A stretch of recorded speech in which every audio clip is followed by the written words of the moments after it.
반갑습니다. 27일 목요일 새벽 하나님께 올려드립니다. 함께 찬양 시선 부르십니다.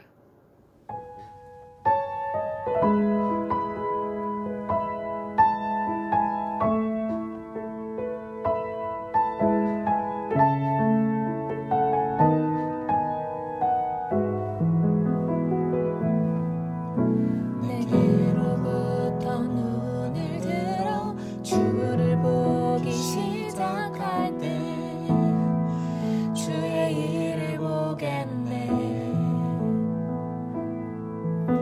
내 작은 마음 돌이키사 하늘에 꿈꾸게 하네.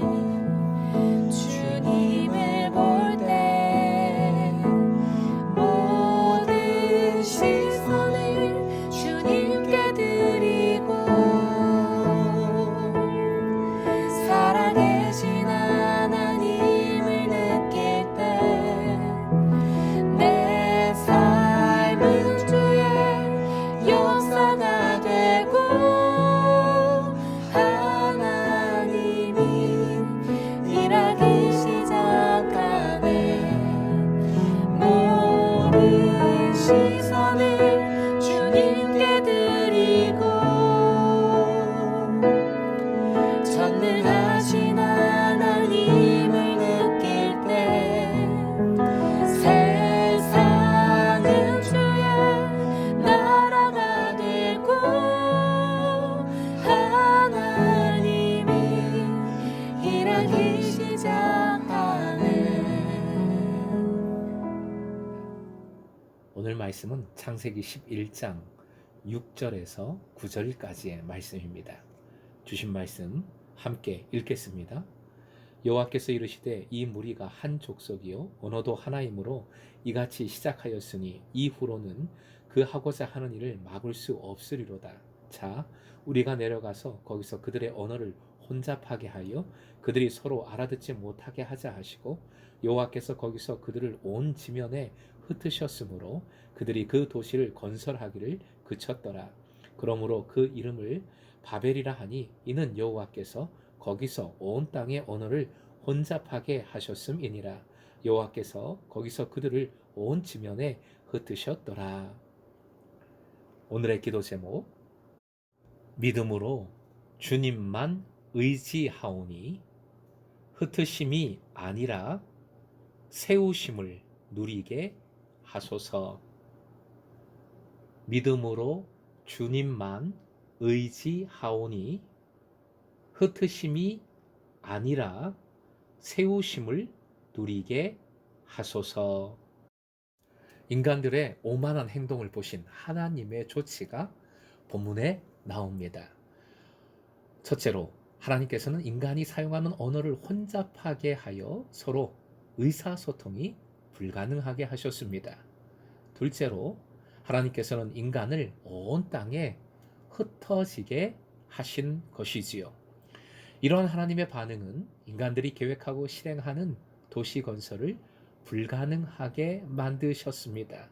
하나님은 인간들의 성을 파괴하거나 성 쌓는 사람을 멸망시키지 않고 그러한 행동이 아예 불가능하도록 근본적인 조치를 취하신 것입니다.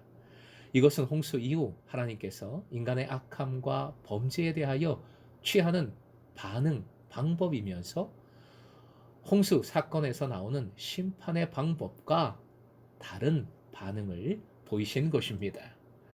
본문의 9절, 6절부터 8절에서 묘사된 하나님의 반응, 조치가 성취됩니다. 인간들의 계획이 실패한 것이지요. 바벨은 바빌론을 지칭하는데 바빌론 사람들은 신의 문이란 뜻으로 바벨을 이해하고 있습니다. 하지만 성경은 언어의 혼잡 혹은 말의 혼동으로 풀이하고 있습니다. 어리석음이나 홍수의 뜻도 들어 있습니다. 이러한 성경의 이해는 사실 발음에 의한 것이지요.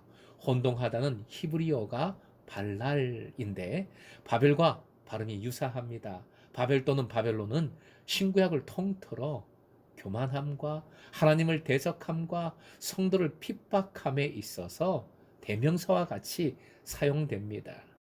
신의 문? 아니지요. 신을 향한 문도 아니고 오히려 신으로부터 닫혀버린 문이 된 것이지요. 결국 세상은 생육하고 번성하라는 하나님의 약속을 자신의 욕망으로 바꿔버렸습니다. 하나님처럼 되고자 하는 교만함이 그 욕망의 실체이지요. 사실 아담과 하와도 동일한 범죄로 실패했습니다. 동생을 죽기까지 한 가인의 죄악도 마찬가지였지요. 결국 홍수 이후 재창조의 세상에서도 인간은 여전히 교만하고 실패하고 맙니다. 정말 이렇게 절망으로 끝나버리는 것일까? 절대 아닙니다. 하나님께서 역사하십니다. 하나님은 이 실패를 가만히 놓아두지 않으십니다. 주일에 모든 사람에게 성령을 부어주심을 약속한 요엘서의 말씀을 확인했는데 이 시간에는 스바냐서 3장 9절을 함께 읽겠습니다. 화면 보시고 함께요. 그때에 내가 여러 백성의 입술을 깨끗하게 하여 그들이 다 여호와의 이름을 부르며 한 가지로 나를 섬기게 하리니. 하나님께서는 이 예언들을 그대로 실현시키시지요. 사도행전 2장 4절 다시 한번 같이 읽겠습니다. 그들이 다 성령의 충만함을 받고 성령이 말하게 하심을 따라 다른 언어들로 말하기를 시작하니라. 바벨은 언어를 혼잡하게 하여 흩어버리신 하나님의 징벌이었습니다. 그런데 바로 그 똑같은 일, 언어를 혼잡하게 하신 일로서 만민에게 복음을 전하게 하셨습니다. 우리 하나님이 이런 하나님이십니다. 예수 그리스도를 통하여 만민을 구원하시고자 하시는 하나님의 은혜, 하나님의 사랑, 이렇게 만방에 선포되고 드러났습니다. 사랑하는 금성의 제자 여러분, 하나님께서 계시는 한 실패로 끝나지 않습니다. 이것이 주님의 약속이요 우리의 소망입니다. 우리의 믿음입니다. 그러니 어떤 상황에서도 절망하지 마십시오. 소망, 희망을 품으십시오. 주님을 의지하는 자, 끝까지 주님을 의지하고 주님을 바라보는 이에게 반드시 새로운 은혜를 주시는 줄 믿습니다. 오늘도 나를 내려놓고 교만을 꺾고 주님을 바라보며 겸손히 의지할 때 혼잡함과 흩으심을 바꾸어서 달리다굼 생명과 굳건함으로 변화시켜 주시는 은혜를 누리는 여러분 되시길 주님의 이름으로 축원드립니다.